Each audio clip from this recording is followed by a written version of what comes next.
and they will record a certain result. Whether that translates into firm action is actually another matter. But what the GMC are saying is that they've got a series of surveys over the last year or two which show increased intentions. For the last few years, the numbers saying they are likely to take substantive steps to leave the UK profession has gone up from sort of 3% before the pandemic to 15% of those surveyed. There have been more doctors applying for certificates to work abroad. That's been going up since the pandemic.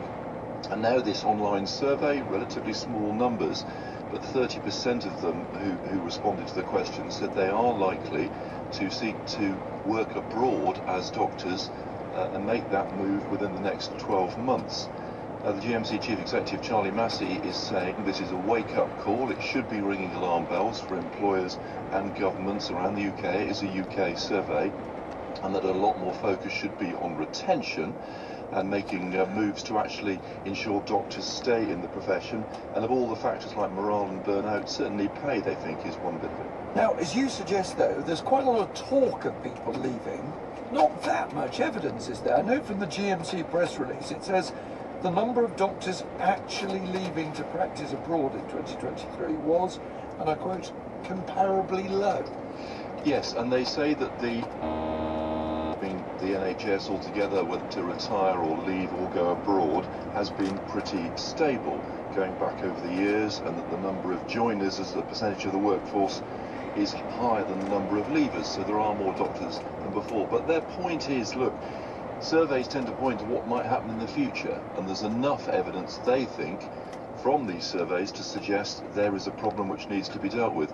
Now, this is a UK survey, but the Department of Health, representing obviously England, is saying, a spokesperson saying, doctors are hugely valued and we're trying to improve working lives by increasing support, better management and recruiting more doctors, and the workforce plan has more training and a better focus on culture long term. That is their response to this survey. Hugh, thank you very much indeed. We're going to be hearing from the Chief Executive of the General Medical Council later in the programme.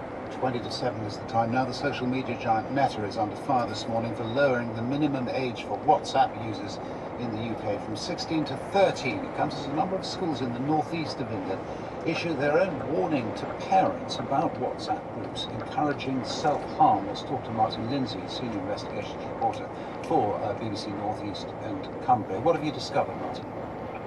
Yeah, well, we found children, some as young as 9, have been exposed to things like self-harm, sexual images, racist comments, and photos of dead bodies. And we've discovered this is happening on WhatsApp groups.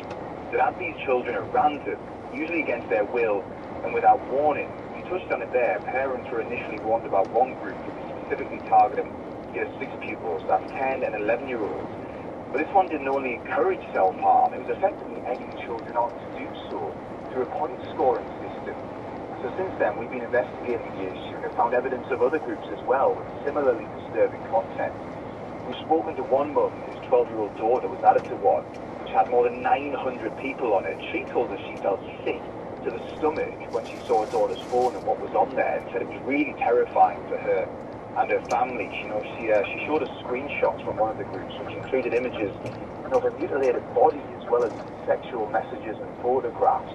And it also shared children's phone numbers with complete strangers. We were told one story even of this girl, getting a phone call from a complete stranger asking where she went to school. Now, I've spoken to the dad of Molly Russell, who took her own life after seeing suicide and self-harm content on Instagram.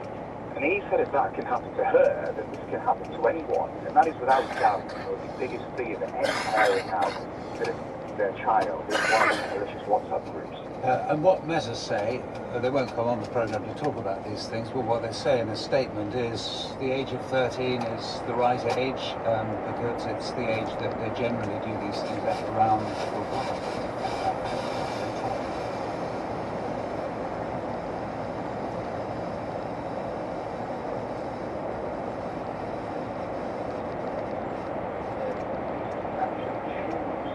Who adds that the groups at the end of their sentence, and it also gives people, the option to block and report an unknown number the first time they contact them. But I don't think that is going to alleviate any fears for parents here, because we understand thousands of children across the country are being targeted by these groups. You know, we've only seen evidence of a small number of these groups. Even those had around 1,400 children on. The NSPCC was spoken to as well, and they're extremely concerned that, quote, large numbers of children are being added to these WhatsApp groups. And we now know as well it's also a main priority for Ofcom's regulators at WhatsApp to investigate this, because they say, you know, children are frequently exposed to these harms in group chats.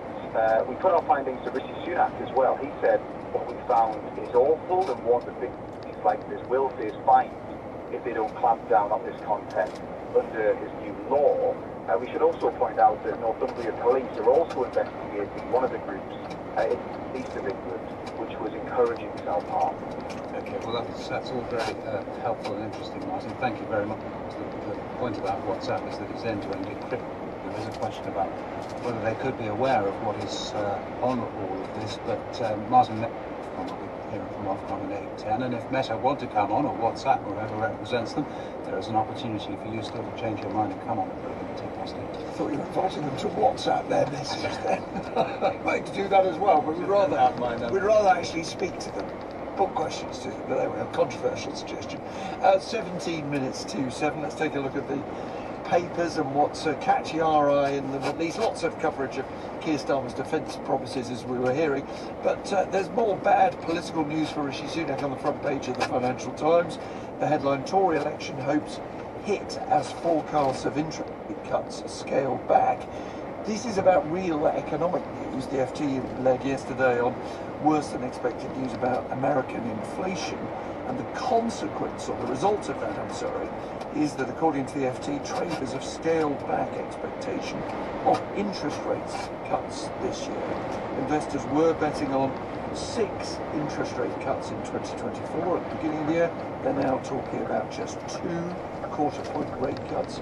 And a chief investment officer at an asset management firm called RBC Bluebay, Mark Dowdling, puts it rather starkly for the Prime Minister. This has a negative influence on UK public finances. If you end up with rate cuts not being delivered, it's another nail in the coffin for the Tory party. And just to briefly go over those headlines that we were talking about, Nick, earlier a few moments ago, because they are quite striking. So the Guardian saying that Labour's been warned over loss of urban seats in the election. So this is Patrick English, the director of the political analytics firm YouGov, saying if there's a big anti-Labour feeling among Muslim and young voters, that could cost them in a big way in places where those groups make up 10 to 15% of the population. But Labour themselves, or Labour leadership itself, very much going for broke, as it were, with the middle ground, as they would say it, writing in the Daily Mail, actually writing for the Daily Mail, Keir Starmer saying the UK's nuclear deterrent is safe in his hands, and in the eye, Starmer, Labour will hike UK defence spending amid the threat from China and Russia. At 6:45, our main news this morning is that WhatsApp has been criticised for lowering its minimum age for UK users to 13, as police warn thousands of parents that children are being added to message groups promoting self-harm, sexual violence. Now, a year of war in Sudan has had a devastating impact. Doctors Without Borders, the international humanitarian organisation, is warning that a catastrophic hunger crisis in the country is even worse than feared, especially in Darfur. It's very difficult for outsiders to get access, but the BBC has managed to get rare material from there using a local freelance cameraman. Our correspondent Barbara Plessasher now reports. Here in the Zamzam camp for displaced people, women and children are queuing for food. There isn't much of that, nor of clean water or health care. Illnesses that could once be treated now kill. One child here dies every 2 hours.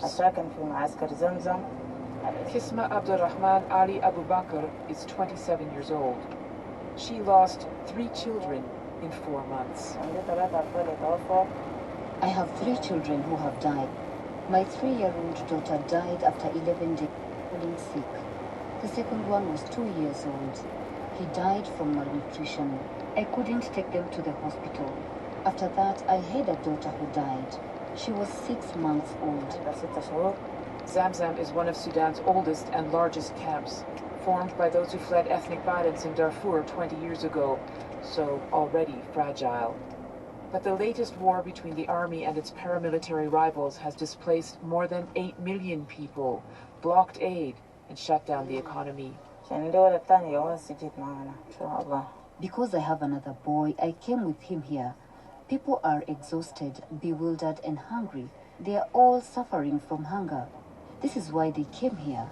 People live on borrowing today to pay back tomorrow. This is how they survive. Our conditions are not allowing us to visit the doctor. We are all the same, just living like this. The youngest casualties of Sudan's conflict are often not victims of bullets and bombs. This pediatric hospital in northern Darfur, close to Zamzam, is a front line in the country's hunger crisis. The son of Halima Mohammed Suleiman is getting emergency nutrition after bouts of diarrhea and malaria. We just don't have enough food, she says. We're farmers, but we aren't able to harvest enough now, and there's no other income. Medicine is hard to get. Dr. Ezzedine Ibrahim checks up on the patients. One woman has 6-year-old twins who've wasted away from chronic dysentery. She's feeding them with a syringe. Before the war, we were facing malnutrition. But after the war, the numbers have increased of the children visiting us suffering from malnutrition. Despite the fact that we in northern Darfur, we had a system, a full nutritional program, which continued, but it lapsed because of the war. The medical charity Doctors Without Borders is one of the last humanitarian agencies still on the ground in Darfur. In recent nutrition screening, it found that 1/3 of the children in Zamzam under the age of 5 are malnourished. So are their mothers. That and the collapse of health services caused many deaths, says Dr. Prince Juma Safari. He's the group's deputy medical coordinator in Sudan. There is a lot of death in this crisis. MSF want to help population, but we cannot do everything. There is need everywhere. They need water, they need food, some of them need shelter, and now we know that we have a lot of challenges of supply. To bring supply from every country is very difficult. If the situation continues like that, the situation will become very catastrophic, for sure. As bad as the situation is in Zamzam, other parts of Darfur are even more cut off and desperate. I spoke to a regional emergency worker who sent us photographs from the southern and central states. One shows an emaciated little girl said to have died last month. Another, an equally wasted little boy.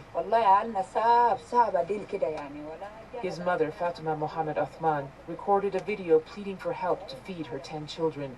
They are living between starvation and death, she says. Aid workers say it won't be possible to turn the tide on this catastrophe unless there is much greater access, a surge of food supplies, and the return of more humanitarian agencies. If the war stretches into another year, many, many more children will die. Barbara Platasha there reporting on the plight of the people of Sudan and of Darfur in particular. It is now 10 to 7. Who owns the treasure found by a metal detector? It's a question that's come to matter more since the surge in the number of detectorists, inspired perhaps by the popularity of the TV drama. Now in England, the law seems pretty clear. It's shared, the treasure, between the finder and the landowner. Much less clear in Scotland. Let's talk to the President of the National Council for Metal Detecting, Mr. Hackett. Morning to you, Mr. Hackett. What's the confusion in Scotland? Good morning to you. Can I just say, first of all, that I'm the past president. Nevertheless, a distinguished man with knowledge of the subject. So why the confusion in Scotland? Right. There's no actual confusion because I think it's quite